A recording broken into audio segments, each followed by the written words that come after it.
మాతా ఛందస్సులో గురజాడ వారి కలము నుండి జాలువారి ప్రాణం పోసుకొని మానసిక పుత్రిగా పుట్టిన పుత్తడి బొమ్మ పూర్ణమ్మ యొక్క కథ ఆనాటి సమాజ రుగ్మతకు దర్పణం. తెలిసి తెలిసి ఎంత వగచినా తాతతోనే ముడి పెట్టారు, తాళితోనే ఉరి తీశారు అంటూ పుత్తడి బొమ్మ పూర్ణమ్మగా మన 10th అమ్మాయి భవిత రాబోతుంది. అదేవిధంగా జ్ఞానపీఠ అవార్డు గ్రహీత కవి సామ్రాట్ విశ్వనాథ సత్యనారాయణ గారు 1950లో, అంటే ఆ పాటకు ముందు ఏమిటనేది చెప్తున్నా మీకు. ఒకసారి బస్సులో ప్రయాణిస్తుండగా భద్రాచలం జిల్లా పాల్వంచ ప్రాంతంలో ఒక నదికి వరదలు వచ్చి ఉధృతంగా పర్వాలు తొక్కుకొని నురగలు కక్కుతూ వంపులు తిరుగుతూ వయ్యారంగా ప్రవహిస్తుందట ఒక నది.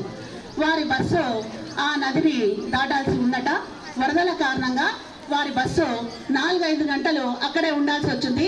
గురజాడ అప్పారావు అలా నది వెంట వెళుతూ ఉంటే, కవి కదా ఆయనకు, ఆ నది వెంబడి 3-4 కిలోమీటర్లు నడుచుకుంటూ ఆ నది యొక్క ఆవేశాన్ని, వేగాన్ని, దుంకటాన్ని గమనిస్తూ పోతూ ఉండగా, తను కవి కాబట్టి, ఊహాత్మక ప్రజ్ఞావంతుడు కాబట్టి ఆ నదిని మన తెలుగుంటి ఆడుపడుచుగా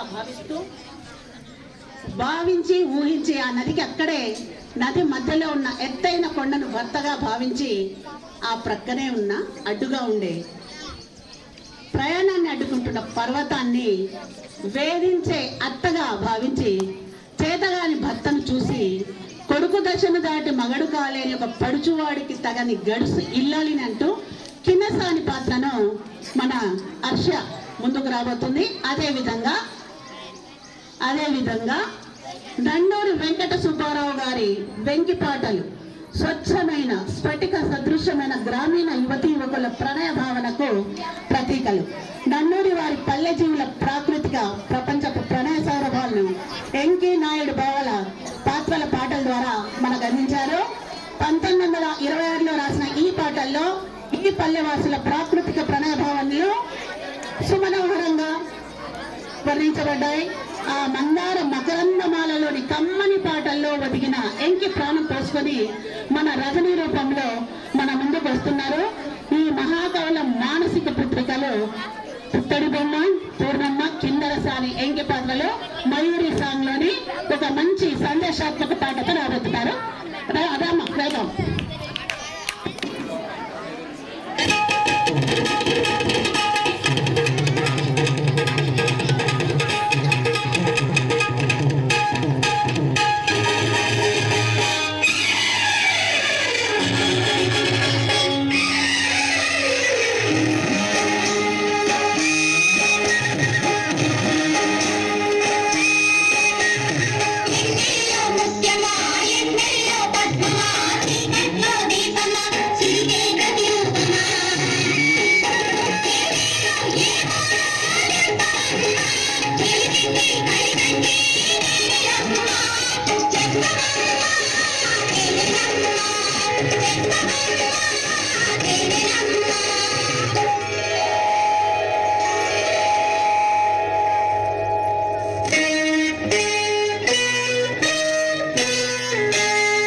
మహాకవి గురజాడ మానస పుత్రికవు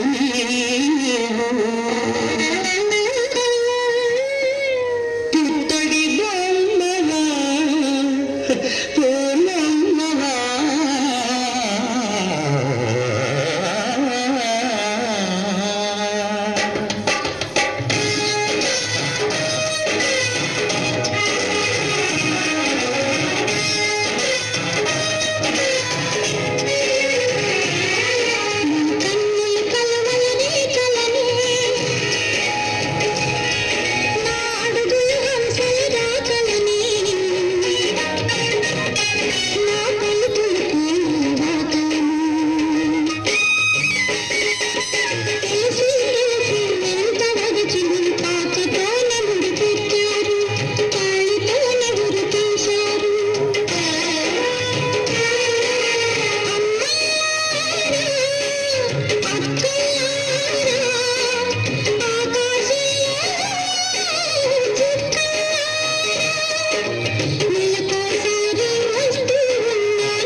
తొలినాటి కవితవై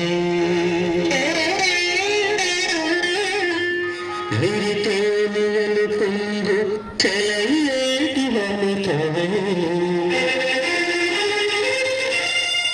వెలుగుంది తెలుగు జీగుల రాణివి అవును కిన్నెర సాని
చెప్పండి ఏమో ఇబ్బంది అనిపిస్తుంది